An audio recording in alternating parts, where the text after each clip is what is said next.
देश प्रदेश की शुरुआत करते हैं बिहार में आ रही बाढ़ और उससे हो रही लोगों को दिक्कत से जुड़ी खबर के साथ। बिहार बुरी तरह बाढ़ की चपेट में है। दरभंगा से करीब 70 किलोमीटर कुशेश्वर स्थान है जहां 3 नदियां मिलती हैं, कमला, कोसी, बलान। जाहिर है इस इलाके में बाढ़ का कहर बहुत ज्यादा है। इस इलाके में आवाजाही का एकमात्र साधन नाव है। इस इलाके में एक गांव है बहेड़ा कुशेश्वर प्रखंड जो चारों तरफ पानी से घिरा हुआ है। यहाँ के लोग हर साल बाढ़ से परेशान रहते हैं, सरकार की बेरुखी की शिकायत करते हैं। इस साल अभी तक इन्हें कोई मदद नहीं मिल पाई है। इस इलाके के जनता दल यूनाइटेड के विधायक शशि भूषण हजारी नाव पर कुर्सी और पंखे के साथ घूमते हुए जरूर नजर आते हैं। गांव वालों को नाव तक भी नसीब नहीं है। पश्चिम बंगाल के सिलीगुड़ी में पिछले 24 घंटों में भारी बारिश से जल जमाव हो गया है। इससे जनजीवन पर गहरा असर पड़ा है। शहर के पास से गुजरने वाली महानंदा नदी भी खतरे के निशान से ऊपर बह रही है। यहां के निवासियों का आरोप है कि उनके समस्या को सुनने वाला कोई नहीं है।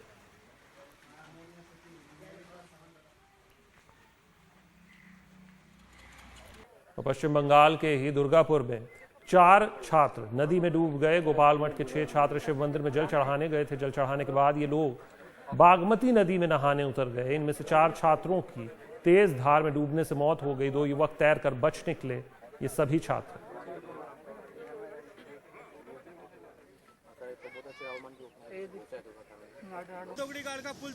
उत्तराखंड की खबर का रुख करते हैं।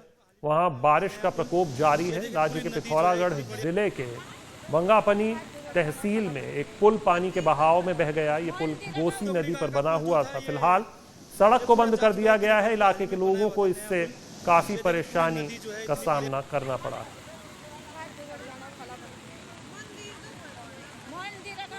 का पुल जो था ये पूरा जा चुका है। गिरी फालू का हाल ही में बनाया हुआ था नया पुल।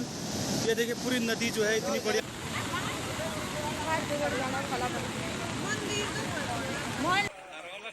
और अब खबर झारखंड से। झारखंड के श्रम और नियोजन मंत्री सत्यानंद भोक्ता अपने गांव पहुंचकर हल जोतते नजर आए। 3 दिनों के लिए अपने गांव चतरा के नजदीकी कारी गांव पहुंचे मंत्री महोदय कीचड़ में उतरकर हल उन्होंने चलाया। उन्होंने धान की बुआई की और मजदूरों के साथ काम भी किया। कीचड़ में सने मंत्री को देखने के लिए हुजूम उमड़ पड़ा। सत्यानंद भोक्ता का कहना है कि वो किसान के बेटे हैं, अपनी जड़ नहीं भूले हैं। उनके अनुसार झारखंड सरकार किसानों की समस्याओं को लेकर गंभीर है।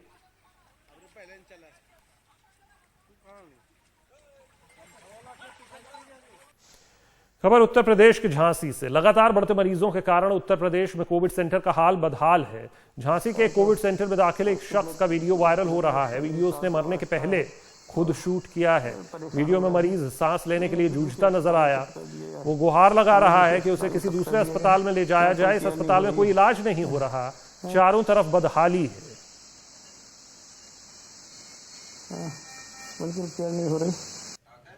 वहीं उत्तर प्रदेश के ही गाजियाबाद में अपराध थमने का नाम नहीं ले रहा। गाजियाबाद के कविनगर इलाके में देर रात आधा दर्जन बदमाशों ने एक घर पर धावा बोल दिया। परिवार के 8 सदस्यों को बंधक बनाकर लूट की घटना को अंजाम दिया गया। बदमाश 8 महीने के बच्चे को बंदूक की नोक पर रख परिवार को धमकाते रहे। साथ ही महिलाओं के साथ बदसलूकी भी की। विरोध करने पर 3 लोगों से मारपीट भी की गई।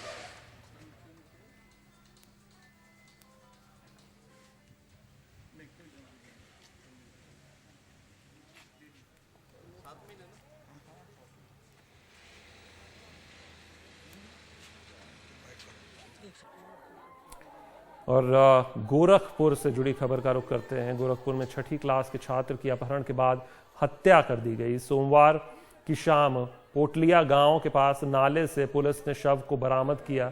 मिश्रौलिया निवासी महाजन गुप्ता चौराहे पर पान की दुकान चलाते हैं।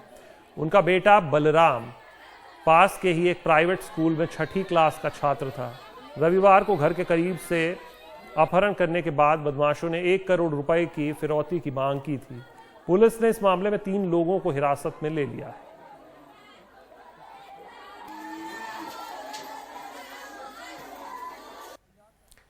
अलीगढ़ नगर निगम ने 7 डेयरी संचालकों पर 4.5 लाख का जुर्माना लगाया है। रोग नियंत्रण अभियान के तहत ये पाया गया कि ये तमाम डेयरी अवैध रूप से चलाई जा रही थी और साथ ही ये लोग मानक के उलट पशुओं का मलमूत्र नालों में बहा रहे थे। FIR कराइए महामारी एक्ट में, और 1 हफ्ते के अंदर अगर ये नहीं होगा तो यहाँ डालेगा, ये डाल रहा है। खबर अयोध्या से। अयोध्या में राम जन्मभूमि तीर्थ क्षेत्र ट्रस्ट कार्यालय में श्रद्धालु लगातार भेंट पहुंचा रहे हैं। डाक के जरिए 100 अलग अलग जगहों से अभी तक जल और मिट्टी आ चुकी है। चांदी की ईंट का, चांदी का गदा, सोने चांदी के बिस्किट के साथ विभिन्न नदियों का जल और अलग अलग जगहों से मिट्टी लेकर विश्व हिंदू परिषद के कार्यकर्ता पहुंच रहे हैं।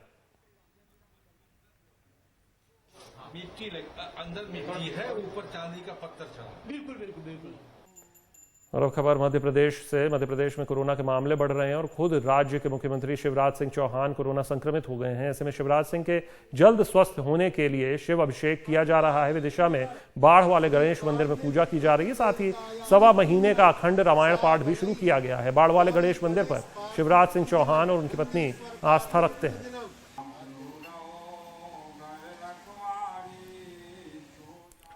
मध्य प्रदेश के मुख्यमंत्री कोरोना से संक्रमित होकर अस्पताल में है। राज्य में कोरोना के मामले लगातार बढ़ रहे हैं। मरीजों के इलाज के लिए इंतजाम करने के में प्रशासन के हाथ पांव फूलने लगे हैं। सरकार कह रही है कि वो बेड बढ़ा रही है, लेकिन भोपाल और इंदौर में हालात गंभीर हैं।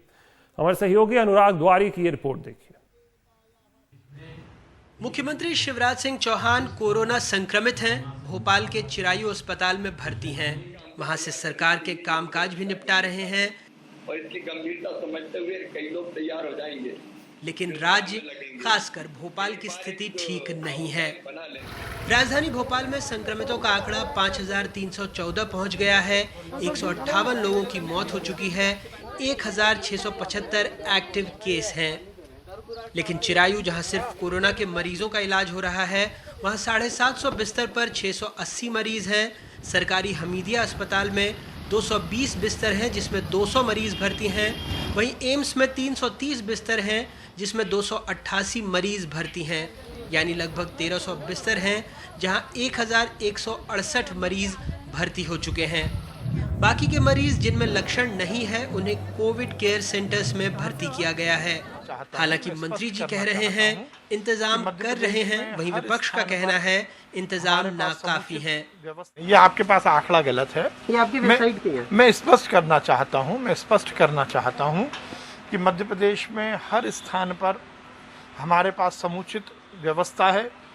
10 दिन पहले माननीय मुख्यमंत्री जी ने निर्देशित किया था और आज हमने उस सब को पूरी तरह से पार पा लिया है।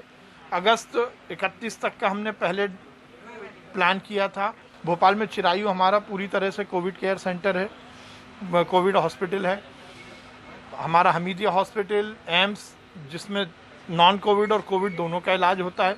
प्राइवेट सेक्टर में भी हम बंसल हमने तैयार करवा दिया है। कहीं कोई दिक्कत नहीं, ये केवल अफवाह है। आज हालात भोपाल कैसे हैं कि लगभग 1700 बेडें लगभग फुल है।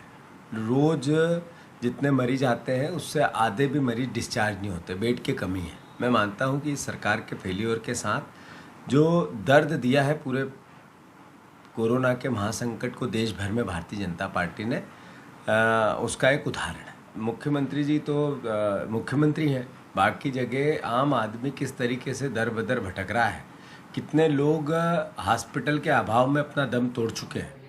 वैसे पूरे राज्य में सामान्य बेड 27,613 हैं। ऑक्सीजन युक्त सामान्य बेड 10,138, जबकि आईसीयू में 1,618 बेड हैं। सरकार का दावा है कि पूरे प्रदेश में आईसीयू के अभी भी 29% बिस्तर पर मरीज हैं, जबकि बाकी पर 21%। हालांकि ये भी एक तथ्य है कि राज्य में 75,000 लोगों पर एक वेंटिलेटर और 47,000 लोगों पर एक आईसीयू बेड है। इस विधानसभा में नेता बैठते हैं जनता के मुद्दों के नाम पर। उसी जनता से शरद जोशी का एक व्यंग्य याद आता है, अंधों का हाथी, जिसमें जनता के मुद्दे हाथी हैं और नेता देख नहीं पाते। मंच पर आते हैं हाथी को छूकर, कभी कहते हैं उसकी पूंछ को कि ये अजगर है, कभी कान को सूप, पीठ को दीवार, और अंत में जो जनता है सूत्रधार के रूप में वही मर जाती है। कमोबेश कोरोना को लेकर और उसके निकली समस्याओं को लेकर यही हाल हमारे नेताओं का है। भोपाल से कैमरा पर्सन रिजवान खान के साथ अनुराग द्वारी, एनडीटीवी इंडिया। खबर छत्तीसगढ़ से। छत्तीसगढ़ में कोरोना के बढ़ते मामलों को देखते हुए राज्य के प्रमुख शहरों में लॉकडाउन की अवधि को 6 अगस्त तक बढ़ाने का फैसला किया गया है। सोमवार को भूपेश बघेल के नेतृत्व में हुई कैबिनेट बैठक में लॉकडाउन बढ़ाने का फैसला किया गया। कोरोना से ज्यादा प्रभावित शहरों में रायपुर, दुर्ग, बिलासपुर, राजनांदगांव शामिल हैं।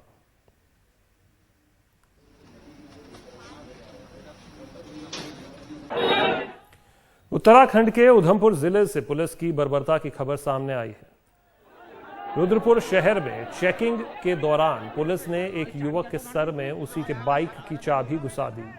युवक का कसूर इतना था कि उसने हेलमेट नहीं पहना था। जब पुलिस ने उसे रोका तो वो बहस करने लगा। इस मामले में एक दारोगा, 2 सिपाहियों को निलंबित कर दिया गया। कोरोना ने अर्थव्यवस्था को झकझोर दिया है। कई लोग बेहद आर्थिक तंगी से गुजर रहे हैं। भारतीय व्हीलचेयर क्रिकेट टीम के कप्तान रहे राजेंद्र सिंह धामी मजबूरी में मजदूरी कर रहे हैं। उत्तराखंड के पिथौरागढ़ में रहने वाले राजेंद्र परिवार चलाने के लिए मनरेगा में काम कर रहे हैं। वो अब भी उत्तराखंड टीम के कप्तान हैं। एमए और बीएड की डिग्री रखने के बाद भी उन्हें ढंग का काम नहीं मिला। राजेंद्र सिंह धामी 3 साल की उम्र में ही 90% अपंग हो गए थे। लॉकडाउन के पहले व्हीलचेयर खिलाड़ियों को कोचिंग दिया करते थे। राजेंद्र के माता पिता उम्र दराज हैं। उनके भाई गुजरात में होटल में काम करते हैं। उनकी नौकरी भी चली गई है। मलेशिया, बांग्लादेश, नेपाल में भारत की वो नुमाइंदगी कर चुके हैं। क्योंकि एक अंतर्राष्ट्रीय व्हीलचेयर उत्तराखंड का पहला एक खिलाड़ी हूं मैं, जो कि अभी तक सरकार ने। और मध्य प्रदेश के छतरपुर में मोटरसाइकिल और स्कॉर्पियो की टक्कर में 8 लोगों की मौत हो गई। एक छोटे से ब्रेक के बाद।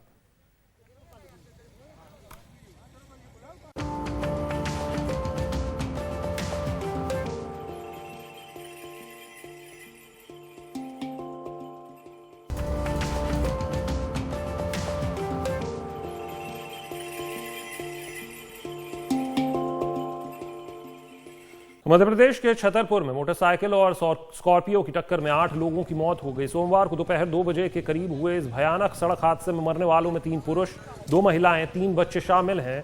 पन्ना से छतरपुर की ओर जा रही स्कॉर्पियो और दूसरी दिशा से आ रही 2 मोटरसाइकिल की भिड़ंत इतनी भीषण थी कि मोटरसाइकिल सवार लोगों की मौके पर ही मौत हो गई।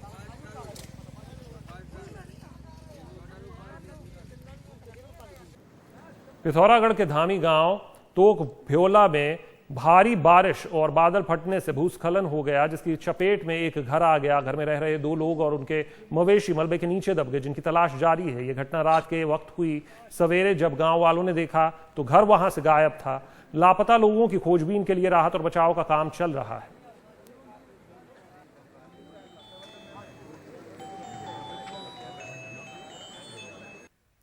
जम्मू कश्मीर के पुंछ जिले में आयुष विभाग ने रोग प्रतिरोधक क्षमता बढ़ाने वाली दवाइयां बांटी।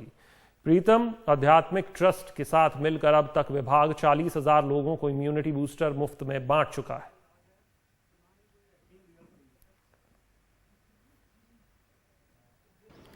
श्रीनगर में स्मार्ट सिटी योजना के अंतर्गत हाईटेक लाइट्स सजाई जा रही हैं। लॉकडाउन के बाद भी विकास के काम में बाधा नहीं आई है। ट्रॉली लिफ्ट इरिगेशन स्कीम का काम भी तेजी से चल रहा है। इससे 22 गांवों की सिंचाई की सुविधा मिलेगी।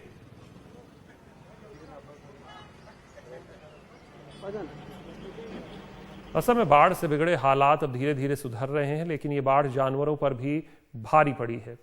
पोबितोरा अभयारण्य में गैंडों की सबसे घनी आबादी है। उनके लिए खाने की कमी पड़ गई है। वो बाहर भटक रहे हैं।